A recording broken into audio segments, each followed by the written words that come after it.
Okay, example 5 employs what's called the segment addition postulate.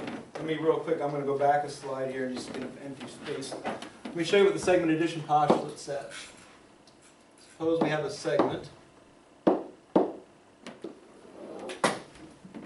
As we should know from previous math classes, a segment is a piece of a line that starts at some endpoint, ends at some endpoint. And let's just say that this line has an extra point right here. We'll call this A, and call this B, and call this C. So the entire segment is segment AC, and there's two pieces to the segment, segment AB and segment BC. All right? And the segment addition postulate simply states that segment AB added to segment BC is equal to segment AC. The short one and the short one make the long one. Thus, it's a postulate. It's basic statement of fact that nobody's going to disagree with or argue. Bless you. Okay. Even simpler, in my opinion, is this. Short plus short equals long. Also, long minus short equals the other short.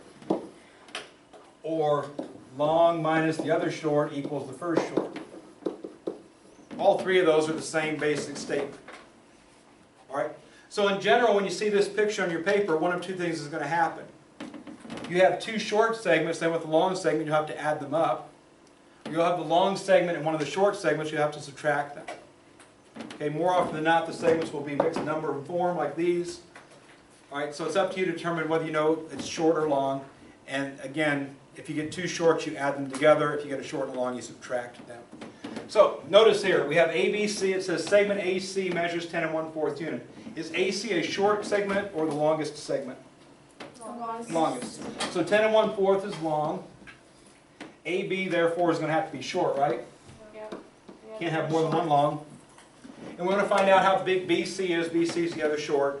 And again, based on the segment addition postulate, the short piece is the long minus the short. So I've got 10 1/4 minus 4 3/7 is what I need to do to get the answer to this problem.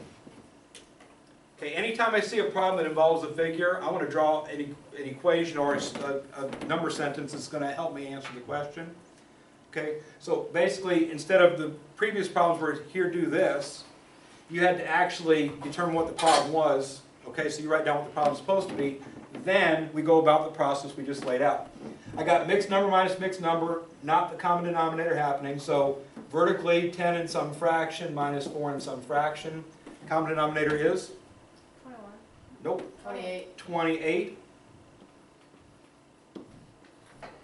We kind of saw the 7 and 3 here, right? It's 7 and 4. Oh. Yep. Okay, all right. 28. All right. And the first fraction is 1/4. So this is times 7. 1 times 7 is 7. The second fraction is 3/7. 7 times 4, so 3 times 4 is 12. Notice we're in the same boat we were in the last problem. We got subtraction of mixed numbers. We have too small of a number up here to subtract, so we have to borrow. So Preston, what am I going to do to borrow this?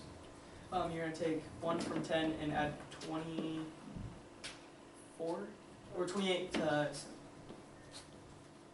Perfect. Take 1 away from the 10 to make it a 9. You make 7 exactly 28 bigger. 7 plus 28 is 35. We do our subtraction then. 35 minus 12 is 23 over 28. And 9 minus 4 is 5.